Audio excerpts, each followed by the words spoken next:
21 amžiuje pagrindinis mūsų turtas yra informacija. Kuo mes bebūtumėm, ar užsimtume produktų gamybą, keptume bandeles, ar teiktume paslaugas, kažką konsultuotume, patarinėtume, visur reikia, kad mūsų žinotų, kad mūsų reputacija būtų gera, kad apie mūsų paslaugas ir produktus žinotų tie, kas jas perka. Apie tai mano kursas ir yra. Kaip padaryti, kokius tarpininkus, žiniasklaidą ar kitus, panaudoti tam, kad ta informacija sklistų, būtų ne tik pamatyta, bet ir suprasta. Nes kai mus supras, kai jis sėkmingai pasklis po tikslinės auditorijas, mes pasieksim savo rezultatą. Mus išgirs, mumis tikės.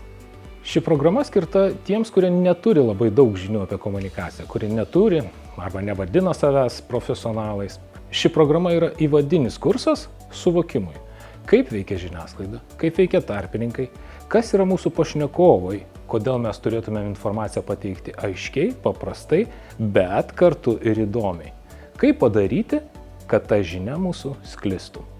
Ši programa suteiks žinių apie kelis dalykus. Vienas iš jų suvokimo, kaip veikia informacinė erdvė.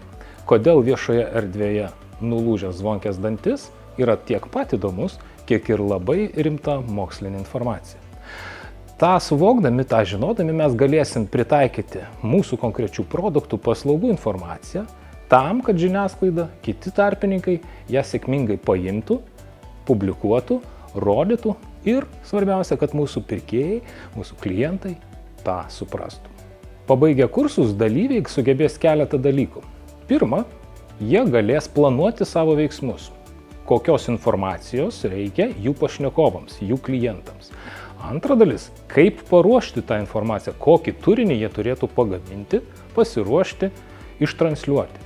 Ir aišku, kitas dalykas, stebėti, ar jų tas ištransliuotas turinys yra išgirstas.